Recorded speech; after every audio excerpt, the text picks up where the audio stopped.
Do you hate networking? Because I do, which I know is weird for a career coach to say, but it feels forced.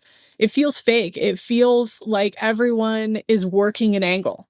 And if you're introverted, burned out, or already maxed out at work, it is the last thing that you want to do. But networking doesn't have to look like awkward small talk or transactional coffee chats. It can be thoughtful, strategic, and aligned to your personality. You just need a new definition and a process that actually fits how you build relationships. So, I'm going to discuss why networking feels gross. That seems to be a popular term this season. How to reframe it and how to build a network that works for you, not just your resume. Welcome to Control Your Career. I'm Julia Toothacre, your strategic career consultant, and this podcast is here to help professionals take control of their career with clarity and confidence. And this season, we are digging into career challenges. And let me tell you, networking is one of them. And if networking is something that really makes your skin crawl, I know it does for me, you're not alone. Most of us have been sold this idea that it's all about the schmoozing and the small talk and asking strangers for favors. No wonder it feels fake. But honestly, that version of networking, it's outdated and it's not the only way. And in this episode, as with the others in this season, we are going to be using the Control Your Career process to walk through this with clarity and intention. But before we do that, we're going to go through a couple of things that I think are going to help set some context for you and give you some additional clarity around networking. So let's first start with why we hate networking. So, as I mentioned, people really think that networking means that you are asking for things. You're asking for a job, you're asking for a referral, you're asking for a favor. And that's usually what makes it feel really, really uncomfortable because most of us do not want to just come out and ask somebody for something, but that's what you get pushed to do. Now, sometimes there are places for that and there's intention for that, and that's where it's expected, but it's not always going to be that way. We have really been conditioned within the corporate space, especially, but I think just in our, American culture to think that the only valuable connections that we have are the ones that lead directly to some kind of opportunity. And that it does feel gross. It doesn't feel good. And it doesn't feel like we are building those genuine relationships with people. And so many of us want that. We do want to build an intentional professional network so that we have people that we can go to. But you have to remember so much of networking advice is built for extroverts. It's built for salespeople, and it's really for people who are they're on. They're on all the time and they're ready to network and connect and all of that. But a lot of people are not like that. And so when we're listening to all this networking advice, it's really coming from that. I think a lot of it too is again rooted in a sales process. How do we build relationships in order to get the sale? And I think that's where it does feel really yucky for so many people. And if you've been a part of this or you've been on the receiving end, many professionals will associate networking with pressure, performance, possibly even a traumatic work event, right? So a bad manager, a toxic job, fake relationships among coworkers. And so then you get that tension, right? I don't know where you feel it. I feel it in my chest when I'm networking with people and I just feel uncomfortable or I feel like I'm being played. That's what I really hate when it comes to networking. But here's the thing, like you know how to build relationships within your own professional network. You likely have been doing it. Even if you think you don't, you do. You just have to understand how you've naturally been doing it. And then maybe also do a little bit of skill building to help bring out other ways that you can connect with people in a way that works for you. Let's look at a better definition for networking, because honestly, all that is very overwhelming, what I just went over. So, networking is really about building mutual awareness and shared access over time. It's not a one-time transaction, which I think is what we have been made to believe, like I mentioned before. But this is something where we are getting to know each other. We are understanding each other. And yes, there might be an ask at some point, but unless it's a really structured situation where the intention is to ask for something, then really it's not going to be that way. It's really about building that relationship. So a couple of things to consider when it comes to networking is who you already know. So you can reconnect with people that you've already worked with, right? Because there's already a familiarity there and a level of trust that you don't have to build from scratch. Keeping others updated on your work. I think sometimes we feel like that's bragging. It's really not. It's just, hey, I've been working on this project. Have you been doing something similar? Or what have you been working on? And that's how it's conversation. That's what we're doing. And we're sharing our wins. A lot of that can happen on LinkedIn as well. I think to think about how you can share information, especially within your industry, within your function, with people who you're already connected to. There's always something going on. There's always an article. There's always a new tool. There's always something happening. And so what can you share with people strategically to understand their thoughts and what they think or how it's being implemented in their organization? So you have to remember that this is about strategic visibility. And I know you've heard me say that in other episodes this season. We are being strategic about that visibility, and we're staying connected with people consistently. Okay, one thing that I'm going to share with you in this episode that's a little bit different from my other episodes is I'm going to share 3 different networking strategies that are personality based. And I think what this will do for you is it will help you kind of categorize yourself. And then it'll give you different traits and approaches that are going to work best for you. Because again, most networking strategies are built for extroverts and salespeople. And I am neither of those. So this is something that I feel really strongly about. Okay, so we have 3 personality-based networking approaches. The first one is going to be the connector, which is an extrovert and people-oriented. Then we have the curator, which is an introvert who is value-oriented. And then we have the consistent, which is structured and goal-oriented. So I'm going to go a little bit more in depth with each of those.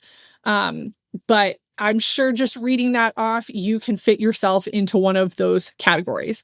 So first we have the connector. And I talk about connectors a lot because I think when you're networking, you have to have connectors in your network because they thrive on relationships.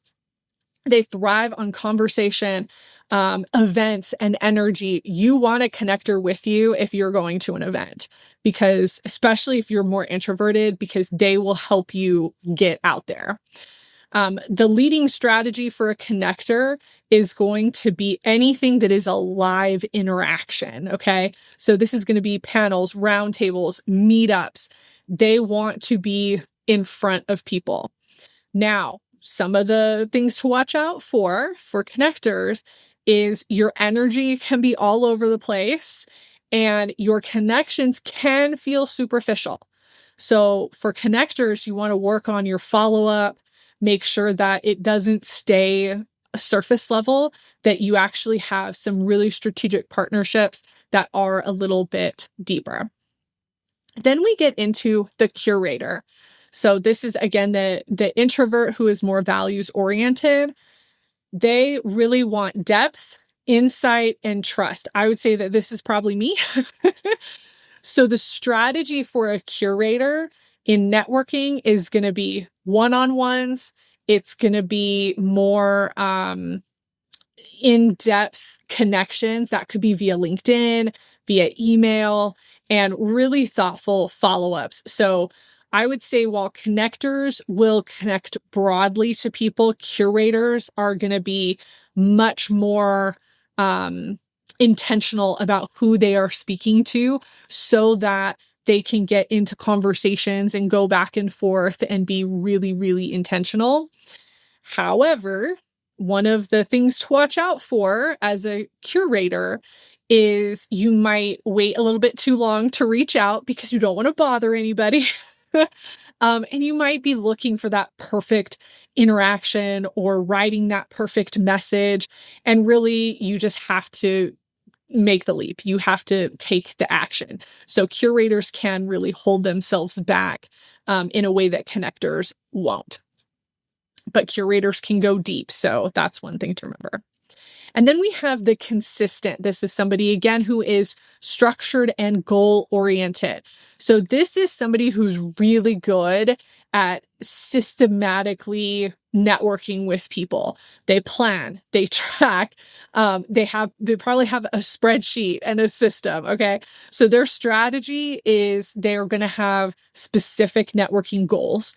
So they're going to have monthly connection goals. They're going to have like templates for checking in because they're going to be so prepared. They're going to have basically processes that they can repeat and get into. So the downside for someone who's a consistent is you might not be building the strongest relationship because you're treating people like a task instead of a person.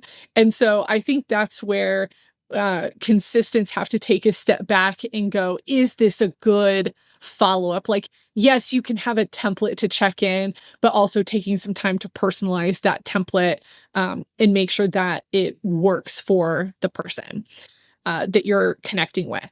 So of those three, which one do you connect with most? Because once you understand that, then you can look at the strategies and make better decisions. All right. So now let's step into the control your career framework. And for some of you who maybe aren't quite sure which personality you are, this information might help as we go into the control your career process. So first, let's look at realistic reality. Stage one. What is actually happening in your professional network right now?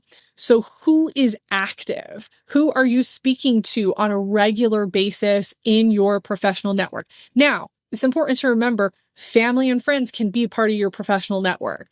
So don't count them out, but understand who you are speaking to regularly. Are you leaning on any one person or group?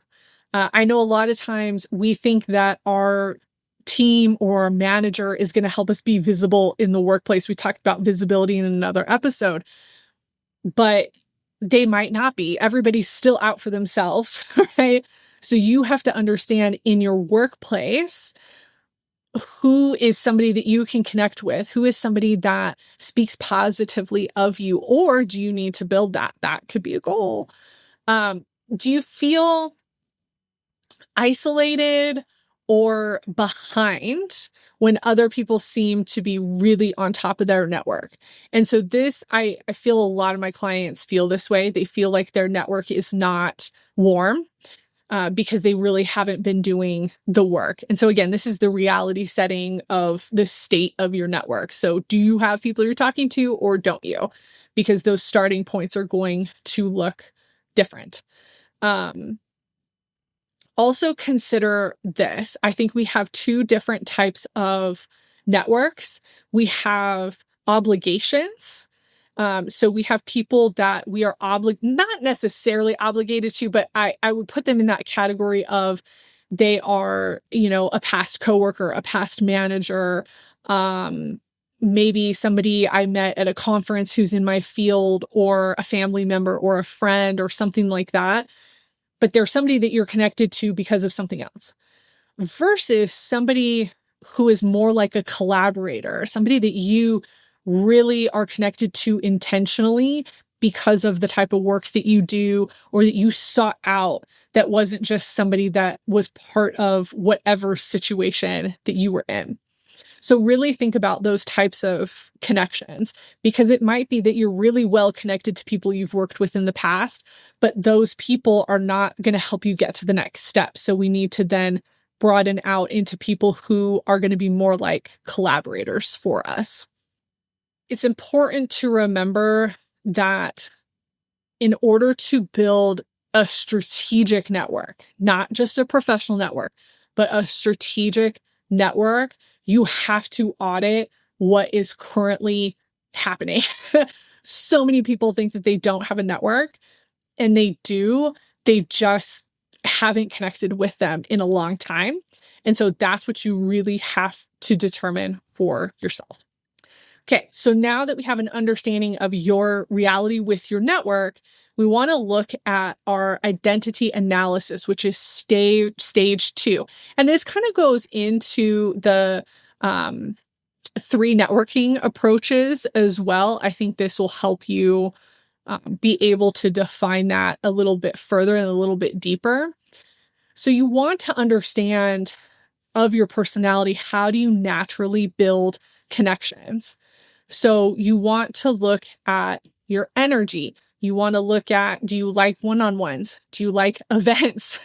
Do you feel exhausted when you have to be on? Do you get energy from being in front of a group or a crowd?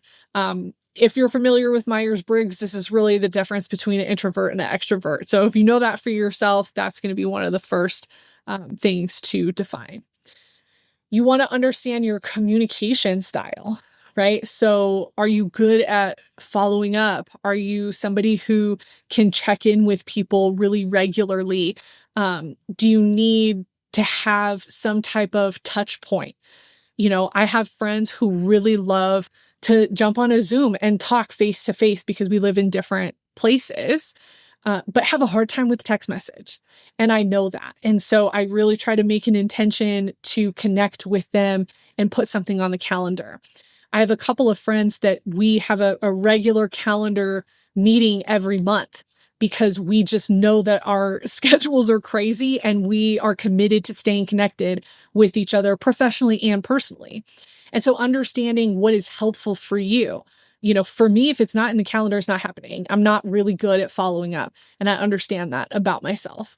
You want to understand how you approach trust when it comes to building relationships. So people who are really good in like event situations, they have this ability to build trust very quickly.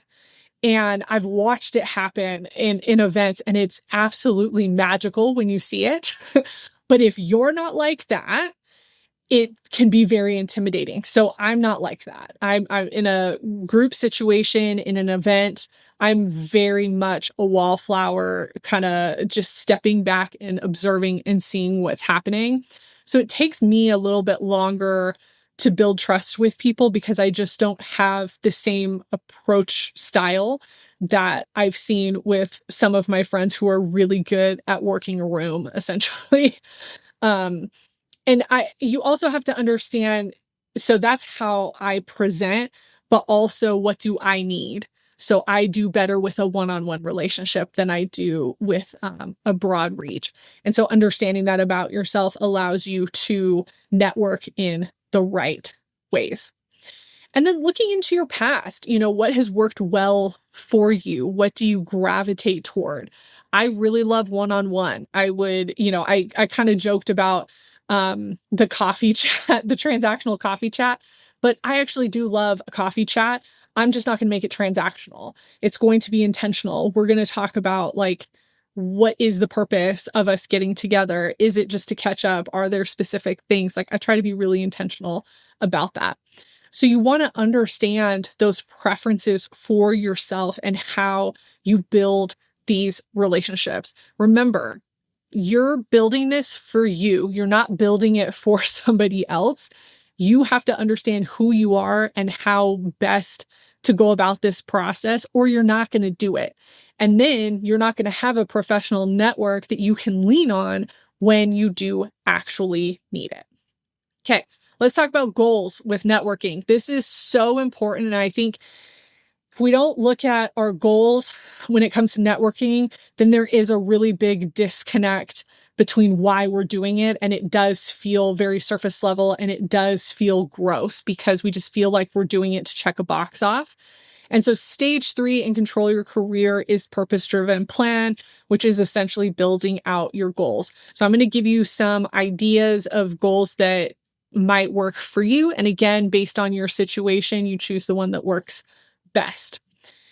The core question here is, what do you want your network to do for you, and vice versa? So how do you want to help others within your network?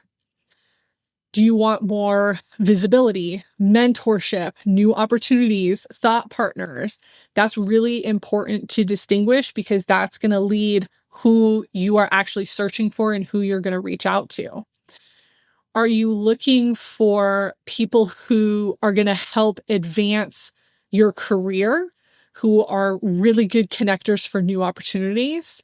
Or are you looking for people who are going to help you grow as a professional in your field, right? People who you can have really good conversations with about what is going on in your function or in your field. And then I think getting really clear on what is the actual help that you need, because a lot of times people say, you need a network, you need a network. Well, why do you need a network?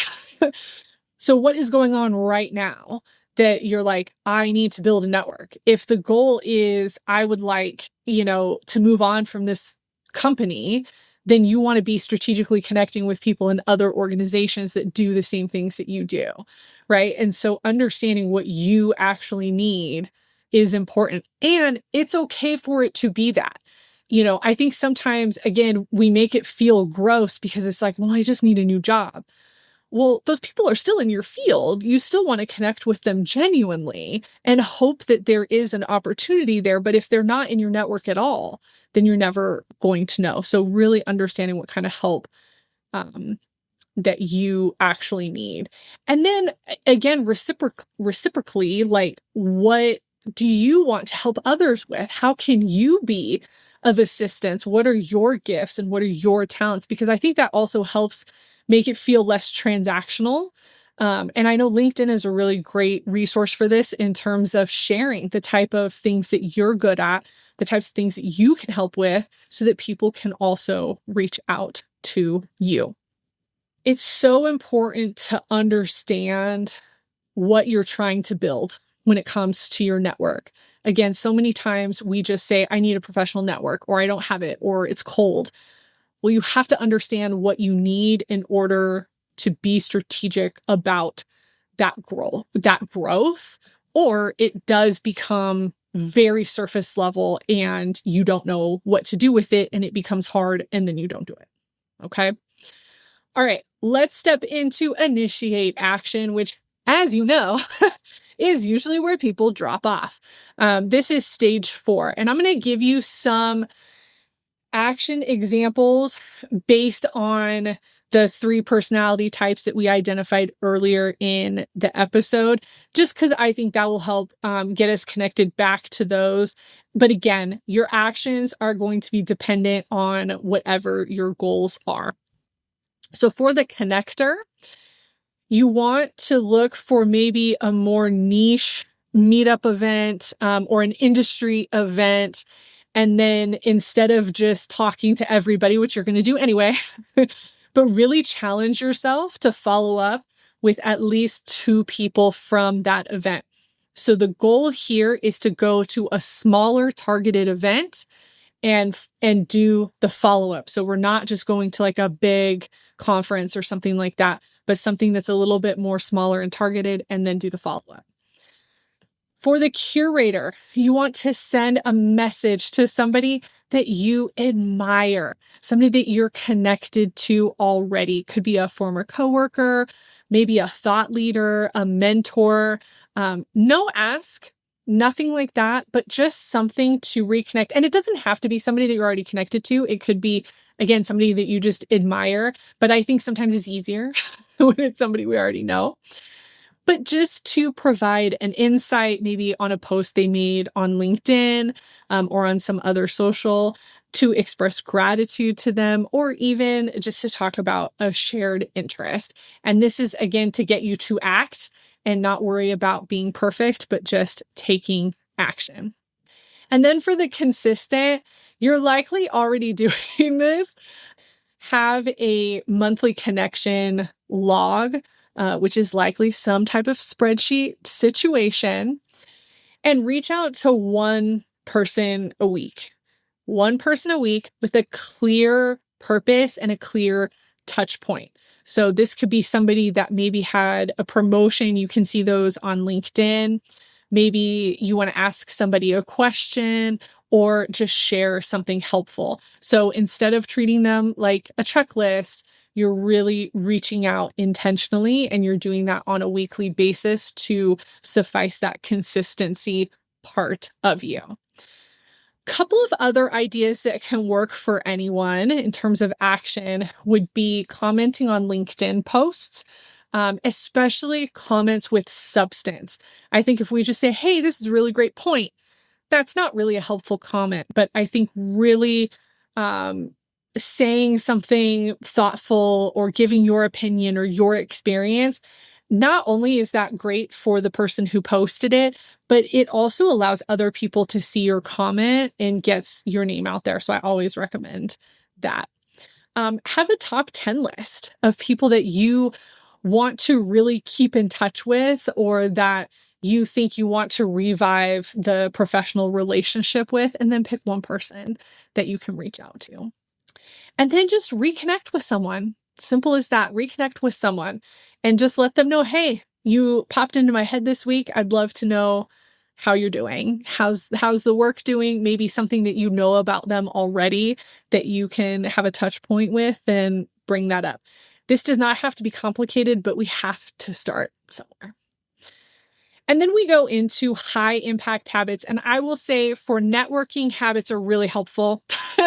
The consistent really does have something in terms of creating really good habits for connecting and for staying connected with people.